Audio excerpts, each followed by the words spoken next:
Hello, YouTube. It's me, John Avenger, once again, and welcome to another crossover month. Yeah, this one's going to be an animated film from 2017, the first one in over 2 decades, and it's a crossover between Hanna-Barbera and the WWE. Yes, this is the direct-to-video animated film, the fourth co-production between Warner Brothers Animation and WWE Studios, the Jetsons and WWE Robo-Wrestlemania. This was cute. I know a lot of people were not a big fan of this movie when it came out, but as a fan of both WWE for many years, for many decades, and also the Jetsons is one of my favorite Hanna-Barbera cartoons, this was fun. It doesn't have any of the original cast members doing the voices because they all passed away or they got old, like the voice of Elroy, but they did a good job with this. Mostly, I'll say that. And Roman Reigns isn't booed in here, so they got a lot of wrestlers. There's a lot of voice talent here that's really good. This is the plot. But actually, this is the production notes. It was released February 28, 2017 on digital, and then March 17th on DVD and Blu-ray. It's the first major Jetsons production in over 27 years, and I'm so glad we got this because I missed the Jetsons in a movie. Since the Jetsons movie, which you know how much I cried from that last time I did a podcast. And after the deaths of Jojo Hallen, rest in peace, man. Penny Singleton, again, Janet Waldo, Mel Blanc, love you, man. Don Messick, the voice of Astro, and Gene Vanderpill, who did the voice of was it Rosie? No, it wasn't Rosie. It was Jane. Yeah. No, I think it was her. Yeah. And also the 2 web shorts, Father and Sunday and The Best Son by John, whatever. First without either of the original creators, of course, because Hanna and Barbera both passed away in 2001 and 2006 before the pandemic.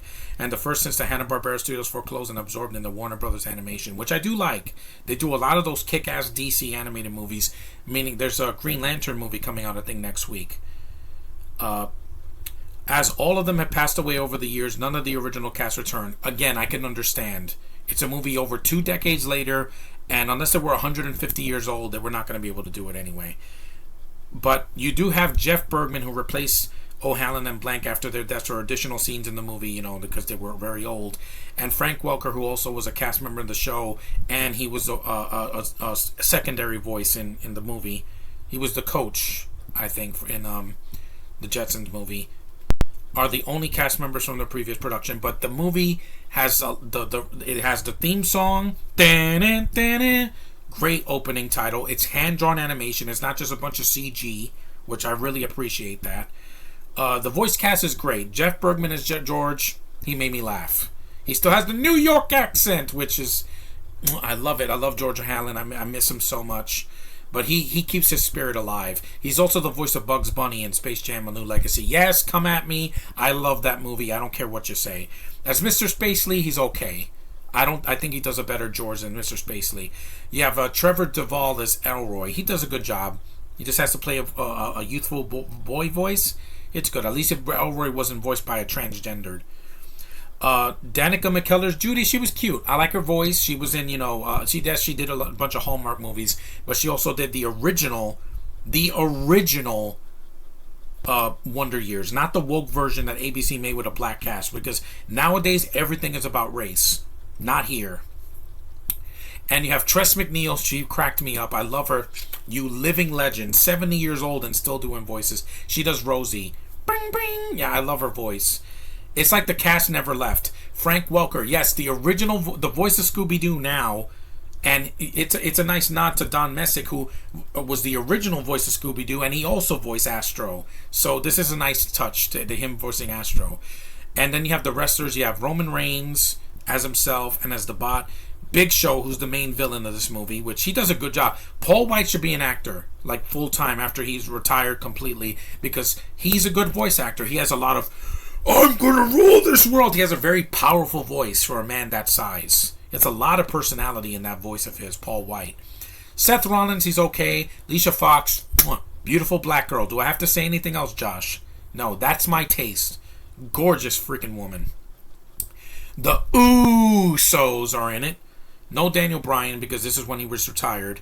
Sheamus, who's also like he's an anti-hero here. Mr. McMahon, who's no longer the CEO of the WWE. You have Michael Cole. He's the announcer because all the other announcers were like probably busy. Stardust, Cody Rhodes. He's back in WWE now. Dolph Ziggler. Eric Bauza as Rolf Rodriguez. He could have been cut. He's the diversity hire. He was the voice of Daffy in the new Looney Tunes movie in Space Jam: A New Legacy. He did good there, but here I thought he was kind of weak. He was just there to be a diversity hire. JB Blank as the usher robot, no relation to Mel Blanc. You have Tanya Gennady as Gladys the receptionist in the Jetsons world. Will Friedle as the mayor. Yeah, he's always good to listen to. Kevin Michael Richardson as Drobot. There is one voice actor I think was miscast. And yes, Josh, I know you're going to be like, hear me out. Before you go in the comments to say I'm a sexist or whatever, hear me out. Anybody that's a fan of this actress. Grey Griffin does the voice of Jane. I thought she was miscast. She doesn't sound like Jane. She doesn't even sound like an alternative to Jane. She's just doing her Daphne voice again. And I'm sorry, this is an actress that's overexposed in everything. She's in every DC property, every Marvel property. She's in almost every single cartoon that your kids have watched in the past 20 years. I think SpongeBob is like one of the only ones she hasn't done. Good voice actress, but oversaturated. Please give work to somebody else. Give Caitlin Dever a voice acting job. Or Haley Steinfeld again. Or Zoe Deutsch. I would love to hear her voice in a cartoon. But Jane, she's miscast. Every time I hear that voice, I'm like, oh, it's Daphne from the new cartoons of Scooby-Doo. Or it's Kitty Cadwell from Tough Puppy. Or she's the voice of Vicky and what was it? Tootie from Fairly Odd Parents. It's the same voice. She doesn't sound different. Even Miss Marvel, when she did Captain Marvel in Superhero Squad, it's the same freaking voice. I don't want to hear the same voice. Bergman sounds completely different from his Bugs Bunny voice. It's a New York accent, but it's not. It's very like this, We live in the future. And I love the voice. He is honoring the late, great George O'Hanlon in this movie. But Grey Griffin just doesn't work as Jane's voice. I just didn't buy it, At least the wrestlers are playing themselves. They're not playing characters. But, yeah, she's the only problem I had with the voice cast. Everybody else was fine. And this is the plot. On modern-day Earth, after a live WWE show in Denver, Colorado gets snowed in, because Sheamus is supposed to fight the Big Show in a championship match, McMahon cancels the title because of a snowstorm. Enraged by the cancellation, Big Show storms out of the arena, flies a plane through the blizzard, only to be lost in the storm where his plane stalls, and he gets frozen in time for 100 years. George Jetson is assigned by Mr. Spacey to supervise a project that involves robot drilling through the surface of the Earth, kind of like in the movie when he was drilling into the asteroid to make his sprockets. This is a little bit less environmental though. When the robots report an obstruction of their drill path, George investigates and discovers a frozen Big Show. After George brings him home and thaws him out, Big Show discovers that he was frozen for 100 years, kind of like Captain America. The next day, Elroy brings Big Show to school, yada, yada, yada. I don't want to say the whole plot. But they basically have to save George's. They have to go back in time because they go through a time warp where they go back in time to stop Big Show from taking over the Jetsons world. Because the fame goes to his head. And he's like, I'm going to rule this world. And I'm like, yeah. And I'm like, yeah, it's a little bit cliche, but it's fun. I laughed. I love the animation. It's a fast-paced movie. It's less than 80 minutes long, and it respects the cartoon. Say what you will about the plot. It's dumb, but let's face it, the Jetsons plot has always been kind of far-fetched. I mean, they live in the future, and they have to have machines do everything for them. Does that sound familiar? Yeah, it does. Where they even have to have walking escalators to walk across rooms. I always thought that was dumb, even as a kid. I mean, you can't take a walk. It's like, walking is so hard without machines. I'm like, yeah, again, I get the allegory here, Warner Brothers, that the people use machines for everything. I saw Wall-E. I get it. But yeah, this movie was a lot of fun. I call in nostalgia for WWE and for the Jetsons, but I really, really enjoyed this. It's not better than the Jetsons movie. That movie, it has a special place in my heart because of the talent we lost. But this was fun.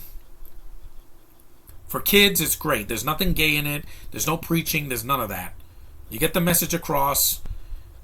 where George makes a speech at the end saying, "We've been letting machines do work for us for so many years, and now we have to learn to use our hands and do stuff, by ourselves."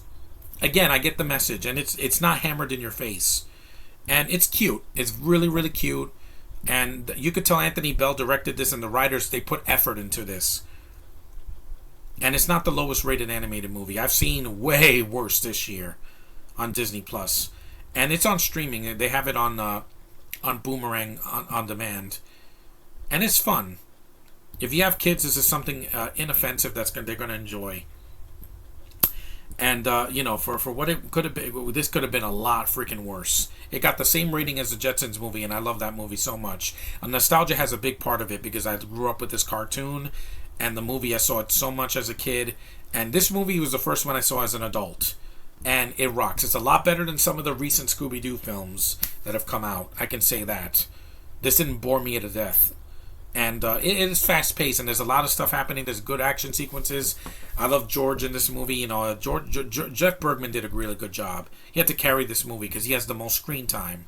The rest of the cast, hit and miss, but like I said, there's more hits than misses. And, I had fun. And I like the premise. Yeah, they do time travel just like they did in Avengers Endgame. But while this is no Endgame, it's still, for kids, still like it. And it's a better movie than Lightyear. There. Hey-oh! I said it. Eat it, Disney. This movie did it better. It didn't have to pander, and it wasn't banned in several countries. It's fun. It is a kid's movie, but it made me laugh. Say what you will about the WWE product now, but back in 2017, it wasn't horrible. They still had talent there. Cena wasn't in this movie because he was doing other films, but it's fun. If you're looking for something to kill 75 minutes or so, it's a good time. I would recommend it because I liked it as a fan of these franchises. So thanks for watching. Take care, and I'll see you guys in the next one.